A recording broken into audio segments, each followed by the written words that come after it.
Cheers to another episode of the Wine Notes podcast. I'm your guide, AJ Winezettel, on this journey of stories showcasing the people behind the wonderful world of wine, where we dive into conversations ranging from terroir, viticulture, to favorite music, superpowers, and more.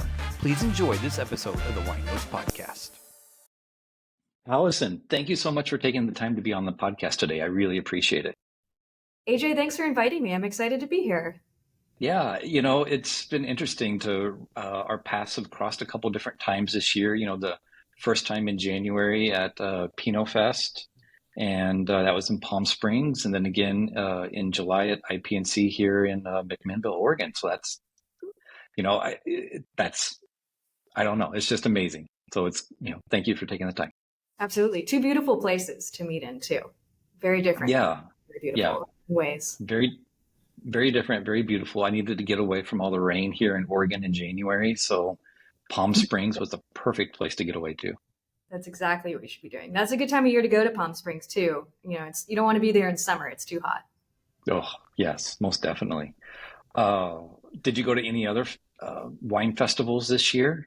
Yeah, I did. I had a great circuit. I went to World of Pinot in Goleta, right next to Santa Barbara there as well. And I brought my husband with me on that trip. So we took a couple days ahead of time to go explore Santa Barbara wine country before we hit the wine festival too. So we went out to Dragonette Wines, for example, which are some wines that I admire and tasted there, and just enjoyed the countryside in the Santa Ynez Valley. And then at World of Pinot, attended a couple of really great seminars there. And then, of course, we participated in the grand tasting, which always has just a great following. Yes, most definitely. I wanted to get to that, but I couldn't get to World of Pinot this year. Yeah. So you grew up in the Willamette Valley. That's right, yeah. I'm curious, did wine, I don't know, what was Oregon wine to you as you were growing up? That was my first introduction to American winemaking, really. I think if I hadn't have moved to Oregon when I was 15, I was born in the Washington, D.C. metro area. And my dad took early retirement from the government, and my great-grandparents had actually homesteaded out in Oregon. That's where my dad was from. And so we, as a family, decided to move back there and settled on the Willamette Valley as just a really beautiful place to live. We bought a farm with 9 acres, so we came from the city and then moved to a farm. And of course, I was a high schooler, but as I got older and I went to college in the Northwest too, I started getting more interested in the agriculture that was going around there, and winemaking in particular, and got my feet wet with a couple summer jobs in winemaking. And that's where I started to catch the bug that could be a really cool thing to do with my life. Yeah, that is pretty amazing. Yeah. And your wife, your mother was an accomplished, artist. And, you've said, I grew up in a creative household, and I've always viewed the world through an artistic eye. I draw, paint, and make prints. Mm-hmm. So I'm curious. To me, another very artistic winemaker here in Oregon is Maggie Harrison from Antigua Terra. Yeah, absolutely. Do you know much about her, or and what she does?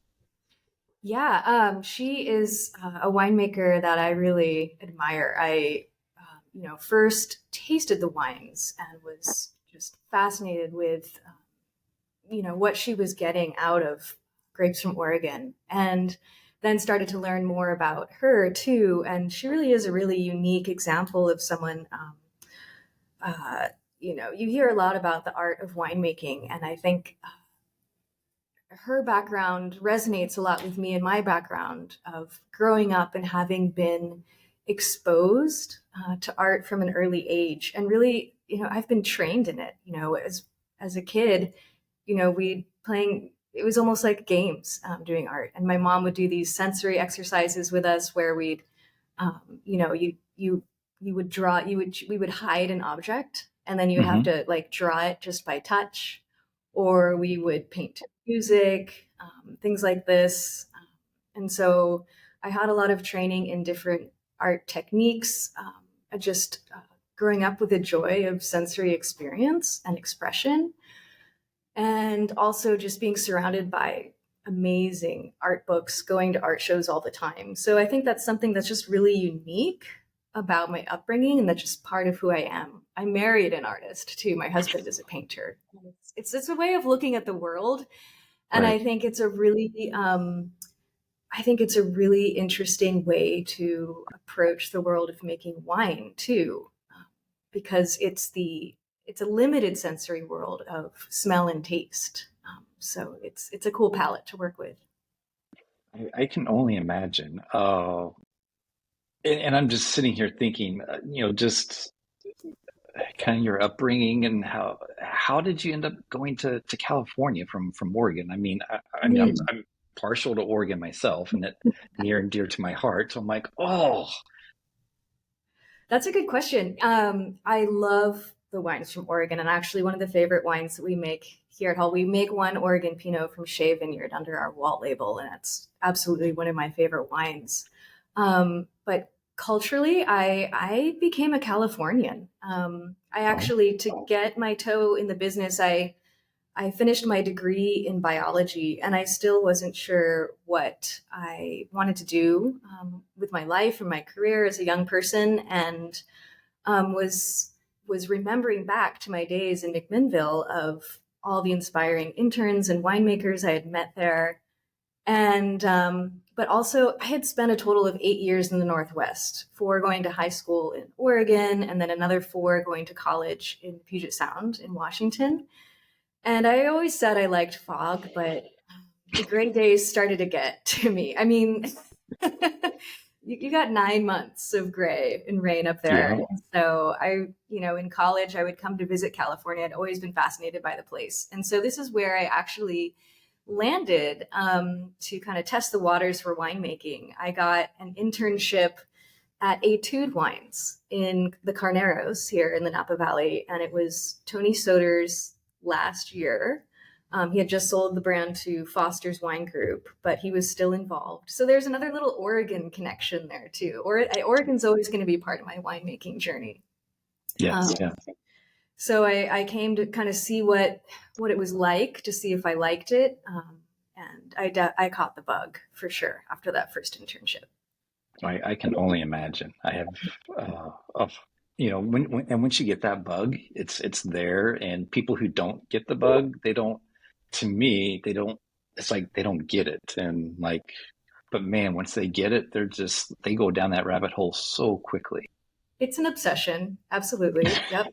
Yes, yes, it is. So before we started recording, you had poured yourself a glass of wine, and what was that again? I did. So I poured myself a glass of wine.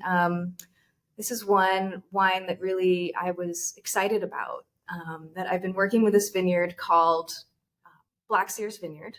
This is Hmm. a Zinfandel from a really special culti vineyard up on Howell Mountain, which is actually where my home is too. So this is at high elevation for Napa Valley, which is 2,400 feet above sea level. And it's this really special vineyard that the Sears family bought back in the 70s and had been neglected. And they have this really beautiful connection to the land. They rehabilitated the vineyard. It's surrounded by native forest. So you get this amazing influence of the native flora that's around the vineyard too. And it's a tricky site. I started making Zin in 2016, and it's a challenging grape. So I was just really honored to be able to work with such special fruit. Zin has a tendency to get really ripe really fast. It's hard to make that call on when it's perfectly ready to pick. But the soils up there are these beautiful volcanic red soils. And so this is the 2019, so 16, Right. 17. This is my 4th year making it. And I called the pick just a little earlier that year.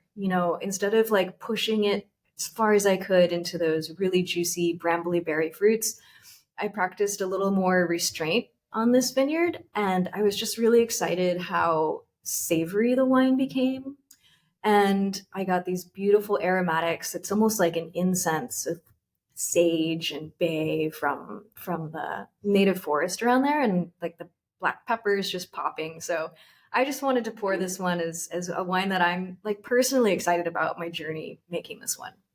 Oh yeah, and I can imagine. And when I hear Zen being on a vineyard that's you said like 23 or 2,500 feet in elevation, it just blows my mind that like wow, it can Zen can actually get that ripened or ripened that high in elevation. But I can only imagine how special that is. Absolutely. Yeah, it can definitely ripen at that elevation. It's a really adaptable grape. I would say it's one of the most adaptable to the different climates in California. So it's been fun to work with. Wow. And so that was from the Zen. Oh, so you have Hall, Walt, and Baca, and I'm trying to get my head around all three of them. Which Great. one was this Zen from? That was the Yeah, we'll back it up. This is a brand. This is our most recent brand. So I make three different brands of wine.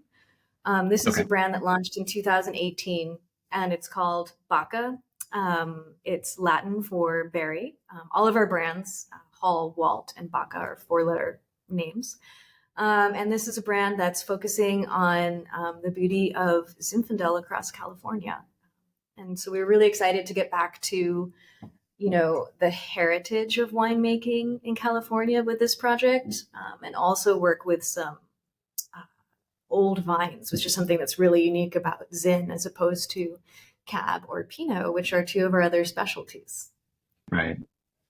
Yeah. Wow. That is amazing. So for Walt wines, what did you all specialize and focus on for Walt? I like this. We're going backwards. So Baca was our most recent. So the first vintage for Baca was 2016, and then it gets released 2 years later, right? Right. And so for Walt, our first vintage was 2010. And that was a really interesting time. We were already making Hall wines, of course, and Craig and Catherine Hall were interested in expanding the brand and had an opportunity to buy a Pinot brand. Rustler, if you've heard of that one, was for sale. Right. And so we bought Rustler and then ended up making the more difficult and more expensive decision to rebrand it under our own name, Walt. Oh, But what was really valuable about it was it came with this incredible portfolio of vineyards, including Shea Vineyard, across the whole Pacific coast. And so that is what remains is what's special about our Walt portfolio. okay. So I'm curious. I don't know many winemakers that, actually produce an Oregon Pinot and a California Pinot. Mm-hmm. Oh, is there any difference from a winemaking standard? I know that you want to showcase a vineyard and express a vineyard, but when you have both of them side by side, is there any difference? That any different considerations that you take, for the actual winemaking process? That's a great question. And I think what illustrated that for me the best was an annual dinner that Dick Shea throws for all of the producers that make wine from his vineyard. It's over 20 different producers that make wine there. And a group of us winemakers got together. We all brought a bottle of our wine, and then we started tasting them in blind flights. This is all the same vineyard, but different winemakers making them. And I knew immediately which one was ours. It was pretty clear because we really just let the grapes speak for themselves. We're not trying to, intensify, make it richer in any way. We're not trying to over manipulate it. We really value this wine as one of our most ethereal wines in our portfolio. And I think that purity just really shines through in our approach to making the Shea. And then as you get into California, you start getting some more, some weightier expressions of Pinot. So I really love the differences you can find as you travel across the coastline in our lineup and in our approach in that way. Yeah, no, that is very cool. I reached out to Owen Bargreen right before the interview, a few days ago, because I think he just, went through your wines as well. And I said, do you have any questions for Allison? And he didn't give me any questions, which I was like, ah. Oh, But he asked me if I had tasted the Shea Pinot, and I was like, no, I haven't. And he's like, you've got to taste it. It's mhm. absolutely beautiful. It's gorgeous. You got to get your hands on a bottle. Yeah, So there, that one went down in the little checklist of bottles that I gotta get my hands on. you got to. Yes. Oh, I heard somewhere that you use like a chili roaster for stems. Stems are cool. Stems are cool in the world of Pinot. I did send you a bottle of Pinot that has stem inclusion in the whole cluster manner. I sent you a Santa Rita Hills Pinot, which is another one I'm excited about.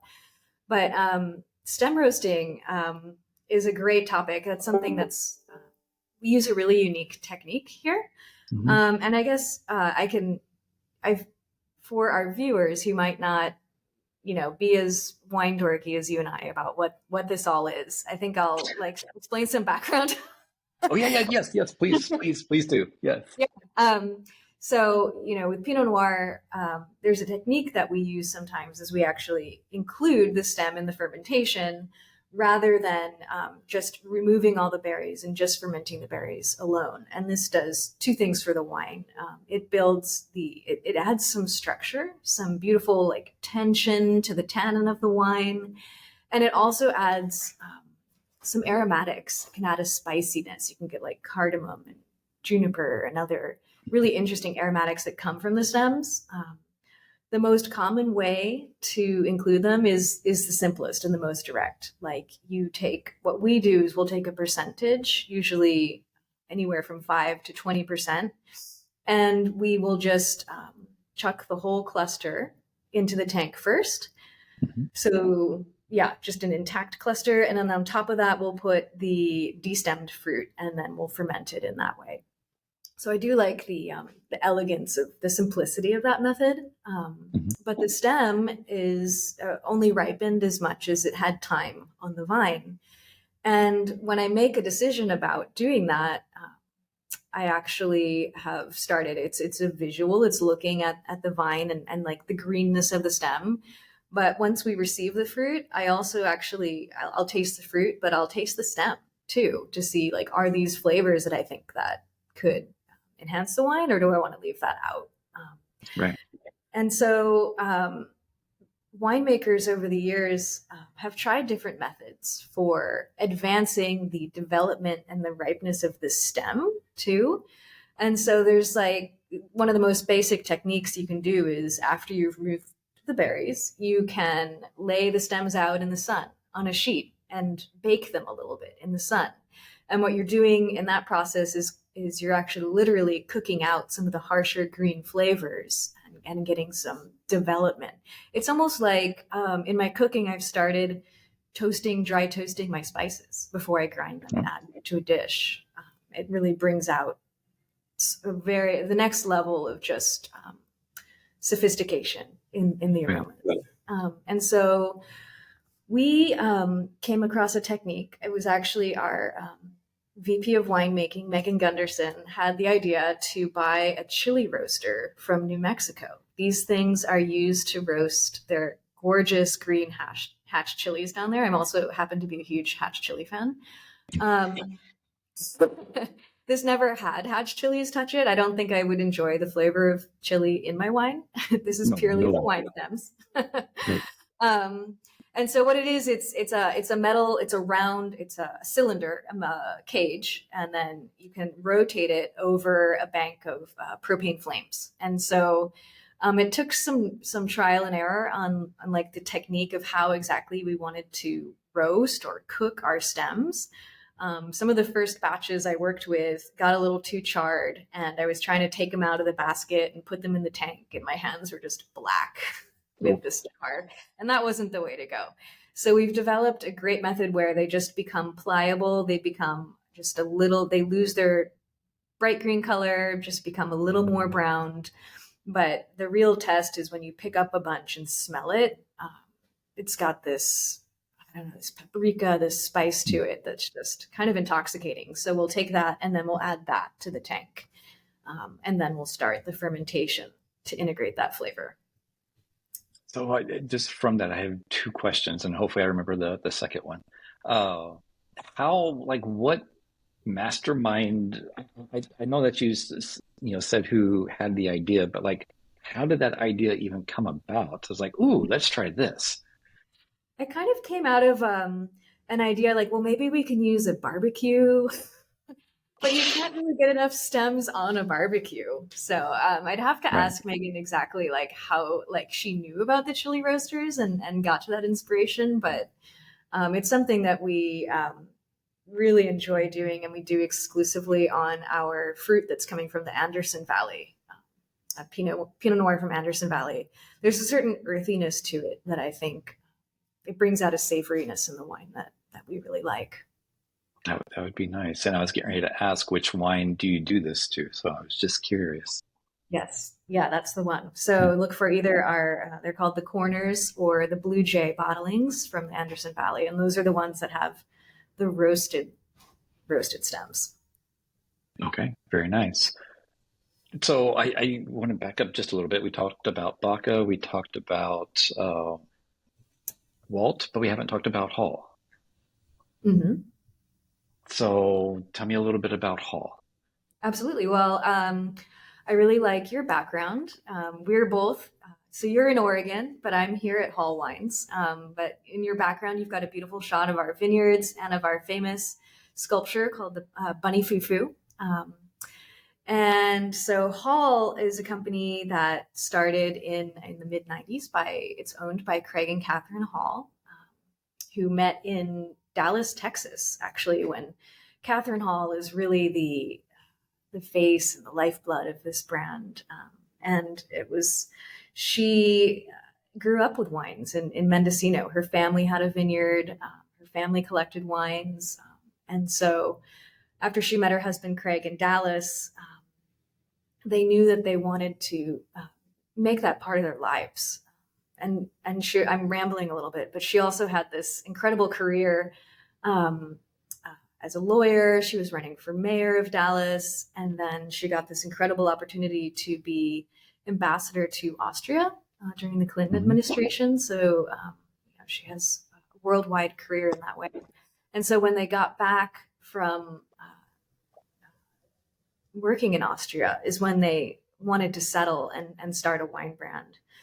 And I came into the Hall family at a really interesting time in their trajectory. So this was back in 2008. I had just started on my career of being a winemaker, and they were in the papers for building a new winery in St. Helena, and they were working with Frank Gehry, the architect, on the designs, which was like, okay, wow, that's kind of cool. Yeah. As someone who likes art, I'm like, okay, that's speaking to me. And so, I was early in my career. They had a posting for an enologist, which is the person who runs the laboratory and runs the quality control on the wines, runs a lot of analysis that backs up what the winemakers are tasting to help that decision-making process. So that was a job that I was hired for in 2008. And I got to it's been a really cool journey for me with Hall, because I got here at a point when they were transitioning into their next phase. They had bought what used to be a co-op winery in St. Helena. So it's a very big property. There were some very buildings that were getting older that needed some TLC, big old tank farms that were outside, but also really precious things on the property. Like there's an original building here, an original winery from the 1880s, this beautiful stone building that was kind of buried under all of this wine co-op stuff. It was this treasure. And so it was fascinating for me to see the change and the development of the property. And now here I am sitting in this very contemporary, beautiful tasting room. We have gorgeous gardens here. And since I started in 2008 as well, we've also been developing our portfolio of cabs that we make. We started with some core vineyards, like the Sacrochet Vineyard has always been a part of Hall Wines. That's one of the original vineyards they started with. That's the first vineyard we earned our 100-point score from Robert Parker on. But since then, we've had some amazing growth, and we've been seeking out some of the best vineyards across Napa Valley, across, there's 16 sub-AVAs in Napa Valley. We're in 13 of those, and we've got some just, incredible mountain sites that we're working with now. So I get to make wines from Howell Mountain to Diamond Mountain, Stag's Leap, Mount Veeder. So it's been an incredible journey with Hall Wines. It sounds like it. I can only imagine, being able to have the opportunity to work with all those different vineyards and to see everything, throughout California like that. That's gorgeous. Before we started recording, you mentioned that, you're just starting harvest. So for Oregon, it's been a weird vintage. Spring started late, so, we didn't get bud break until late, but then the time between bud break and flowering, it was just like, boom, record time. And, we're starting to pick for sparkling. I think people started picking last week. And what I hear on this side of the fence in California, we just hear blanket stuff, you've had a lot of rain, and it's just been kind of a weird vintage for you so far. Does that kind of follow the general? Yeah, it's a little topsy-turvy. We're really excited. We just brought in our first grapes yesterday, Sauvignon Blanc from Pope Valley, which is on the eastern side here of the Napa Valley, and it has warm days and cool nights that are perfect for SB. So we and several other people in the valley started picking their Sauvignon Blanc yesterday. And yeah, what I mean by topsy-turvy is, I'm excited for this vintage. I'm excited to see what the grapes are going to tell us this year, because the grapes have had a great season.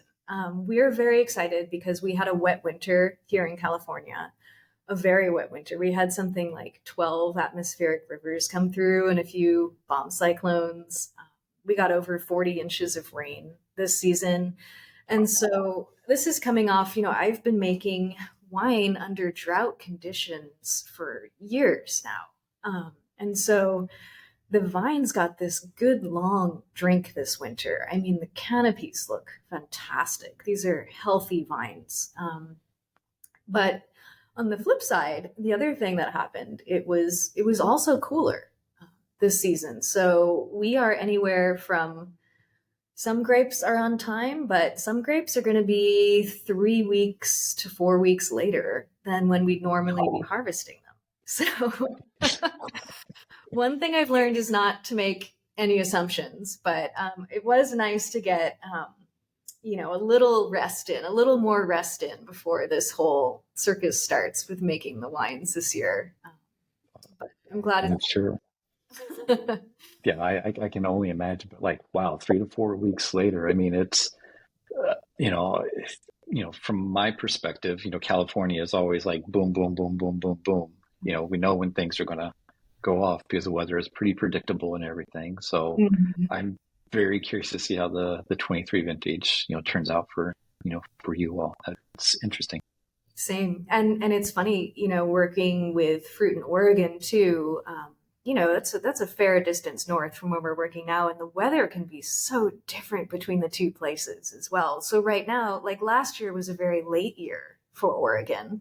We were picking in October, and now we just got our first Brix numbers, our sugar readings from Shea Vineyard, and the highest one was 21 Brix. So we're going to be flying up to Oregon soon to go taste those grapes, and looks like they're going to be coming in earlier this year, which is great because Sonoma is a little scary right now. It's still finishing up veraison, which is, the grapes turning from green to purple.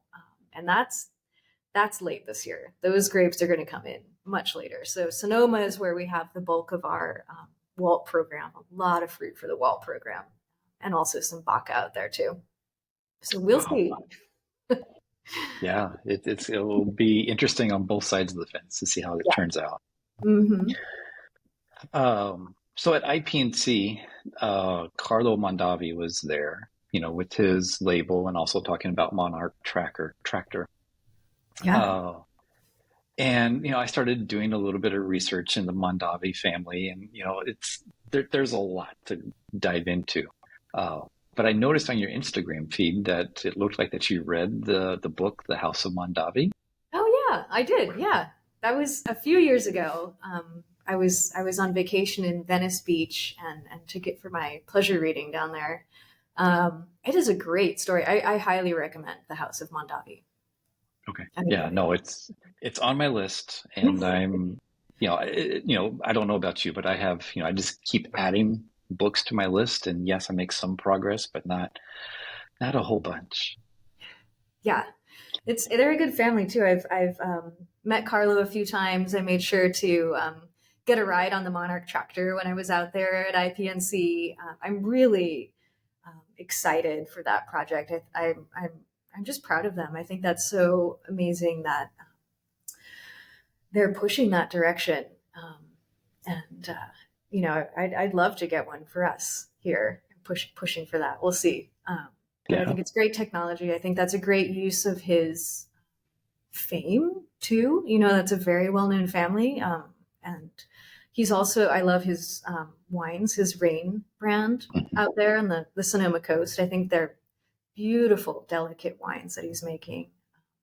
And it's a good family. I actually have gotten to know his sister as well, as friends in the valley. So they're cool folks. Very cool. I am trying to get Carlo on the podcast. So if you were to, have like a question to stump him on or something, what question would you ask him? Well, that's an interesting one. I know he loves talking about his tractors, and that's one of his favorite topics. Yeah, maybe I'd ask him about the new, the True Sonoma Coast AVA and his thoughts on that. Okay. All right. Yeah. That would be great. Thank you. Yeah. Also on your Instagram, you have the saying, proving millennials can make wine, not just drink it. What inspired you to make like that statement? I mean, it's number one, it's a great statement. Two, I totally believe it. Three, I know a lot of younger winemakers that are just absolutely kicking ass. Obviously, you're doing the same. So what brought the inspiration to like make that statement? Yeah, that's a great question. At this point, I'm an elder millennial, so I'm not feeling as quite the young chicken when I first wrote that statement. But one thing that I've always dealt with in my career is I look very young, and that's a great thing. But sometimes people are surprised, like, "Oh, you're the winemaker. You look. What did you start when you were 12?" Like, and somehow everyone comes up with the number 12. Which is like, I've learned to take it as a compliment, but I'm like, no, I'm serious. I'm a serious winemaker. So that was kind of my way of embracing that too. Like, hey, the next generation is coming, and there's a lot of marketing too out there. A lot of talk in wineries, like, how are we gonna sell wines to the millennials? Coming off the boomer generation. So I'm like, hey, I'm buying it, but I can make it too. And let me help you make wines that other millennials are going to like. That is perfect. Earlier, you mentioned that you, have that your house is on Howell Mountain. You have like a little bit over an acre. And you mentioned that your husband is an artist, but he's also, I think, a landscape designer, right? Yes, good memory. So I'm curious, what projects, because I know you like to get outside and, work in the yard. What projects have you all accomplished this year or over the summer? Yeah, that's a great question. That's one of my true joys is being out in the yard, working the soil, watching things grow. It doesn't always work. There's a lot of as many failures as successes. We had a big challenge this year.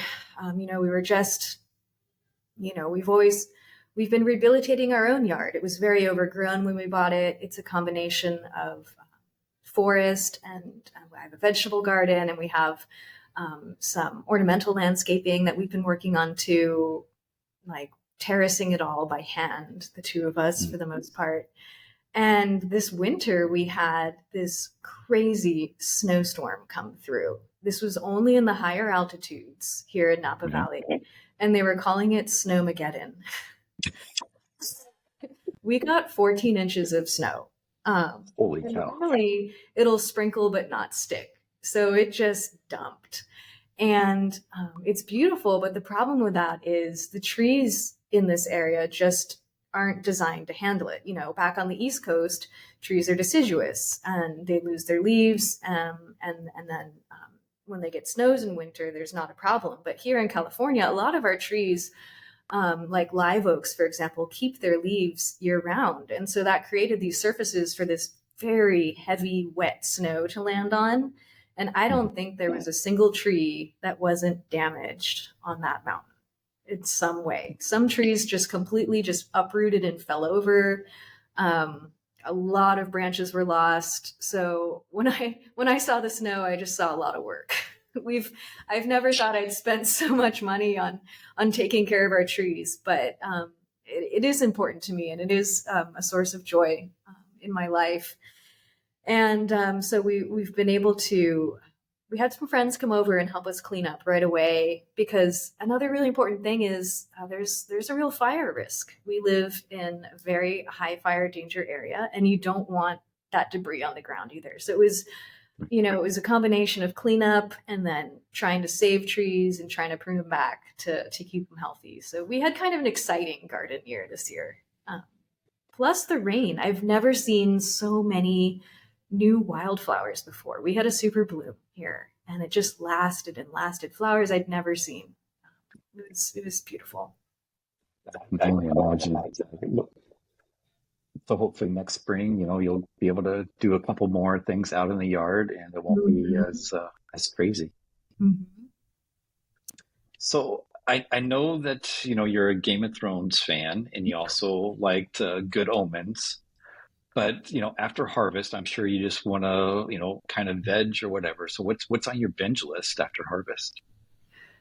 Well, I think the easier question for me right now is what I'm listening to right now and watching. That's a cool question. So I started watching a really good show called For All Mankind. It's on Apple TV, and it's kind of an alternate reality based on the original space race between the United States and Russia. I don't know. Have you seen that one? Have you heard about it? I've definitely heard about it, and I've watched some, and I got to dive back into it. I got sucked in because I do like my fair share of reading sci-fi too, and the science behind going to space and flight and everything. And so I've been watching that show, and then I've just started. I like to listen to audiobooks on my commute and long drives to different vineyards. And so there's a related book that was written, I think, in the late 70s called The Right Stuff. And I hadn't read it before.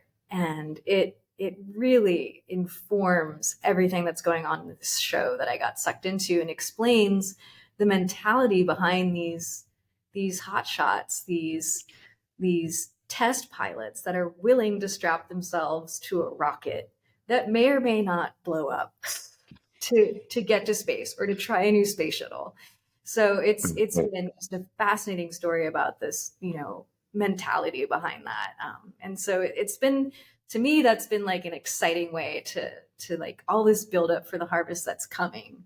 Cause there's a lot of anticipation on our end too. And we've got a couple long months ahead of us of work. So it's nothing like, breaking the sound barrier or flying jets or going to space, but it's definitely pumping me up to go into harvest.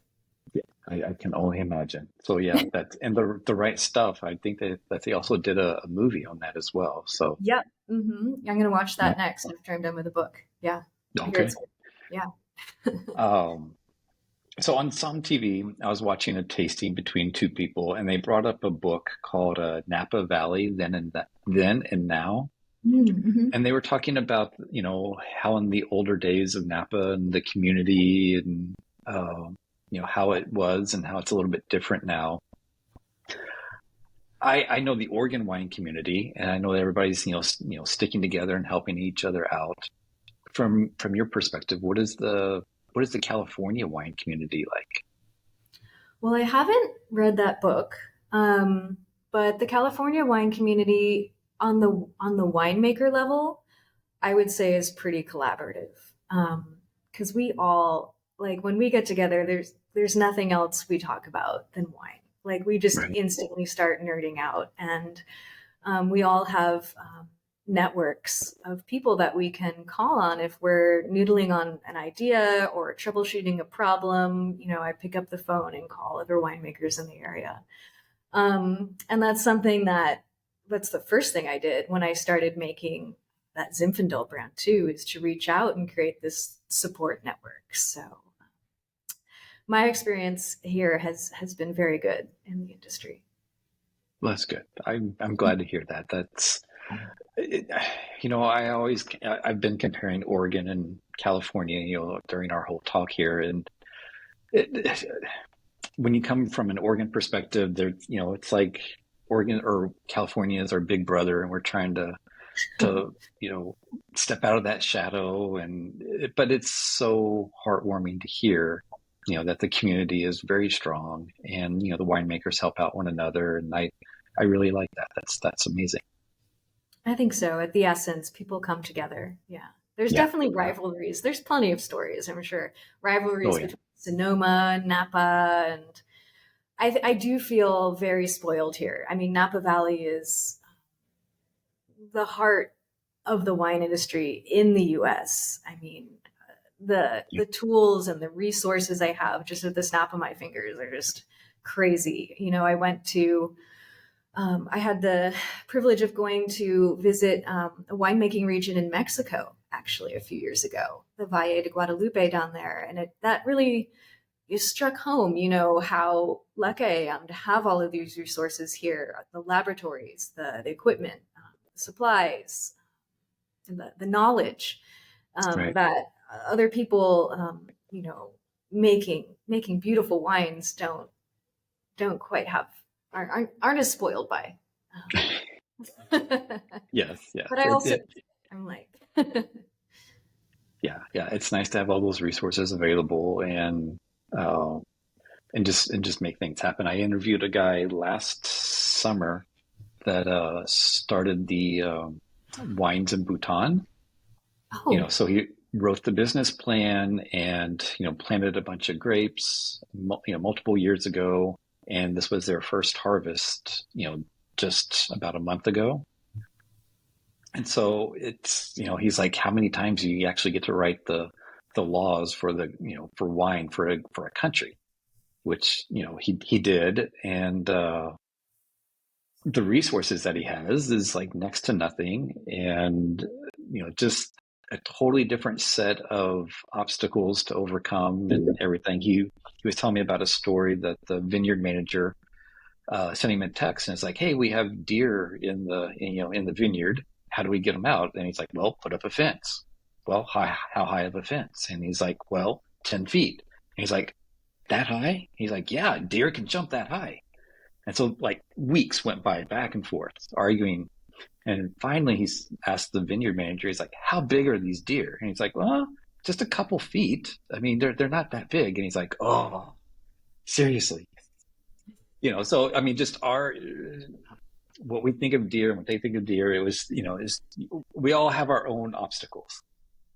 that's exciting though. I think that's always at the spirit of winemaking, like being able to be on the frontier and figuring it out for the first time. There's a real great energy to that, as opposed to a place that's very, very established and might be harder to change course when needed. Yeah. Yeah. Yeah. Well, I have some rapid fire questions for you, and then I'll get you out of here. Okay. Okay. Favorite artist to listen to during harvest? Brian Eno. Okay. Your favorite indulgent food? Ooh. It's supposed to be rapid. There's so many. There are so many. Gougères. Okay. Or cheesy poofs. I have them back. Yeah, cheesy poofs. Oh, okay. It's a cheesy poof. Okay. Now, thank you. I had never heard of it. If you could choose a superpower, what would it be? To see, yeah, it would be sensory related, I think. To be able to see through things. Ooh, okay. Your harvest notes, are they digital or handwritten? Both. Okay. And then the last one was the last book you read, but I think you already answered that question. Well, I can give you one more, another really inspirational. So I gave you a TV show, an audiobook. And so the physical book that I'm reading right now is called A Sand County Almanac by Aldo Leopold, who was one of the United States' first environmental conservationists. Came through his experience as working for the National Forest Service, and then later rehabilitating his own farm in Wisconsin. It's just beautiful prose on the appreciation of nature. Wow, that sounds absolutely amazing. I have to check that out. It's good. Well, that's all the questions that I have. Do you have anything for me? No. How's the weather up there in Oregon right now? Today it is just a nice little light drizzle. It is like, hey, it's fall. Excellent. So yeah, and then it's supposed to stop raining for a couple days, and yeah, fall's going to get here super quick, and I'm kind of sad, but also kind of happy, and I don't know how I feel. I'm so conflicted. It's Saturnine. That's the beauty of fall. The geese are flying, the weather's changing, and we're going to start making some wine. So yeah, most definitely. I know what you mean. Both like sad and excited at the same time. Yes. It's a beautiful. Well, Alison, thank you so much for your time today. I really appreciate you taking the time to be on the podcast. I appreciate it. Thank you for having me, AJ. I really enjoyed talking with you. Thank you for joining me on this flavorful voyage through the world of wine on the Wine Notes podcast. I've been your host and guide, AJ Weinzettel, and it's been an absolute pleasure sharing these captivating stories with you. But alas, like the last sip of a fine vintage, our time together must end. But don't fret, my wine-loving friend. The cellar doors of the Wine Notes podcast will always remain open, waiting for you to return and explore new conversations, stories, and musings from the captivating people behind the magical world of wine. Before you go, hit that subscribe button on YouTube, Apple Podcasts, and Spotify, and don't forget to leave a sparkling 5-star review to help spread the word. Until our glasses clink again, remember to savor life's moments and let the spirit of wine and camaraderie linger on your palate. Cheers, and as always, may your wine glass be full, your heart be light, and your journey be delight.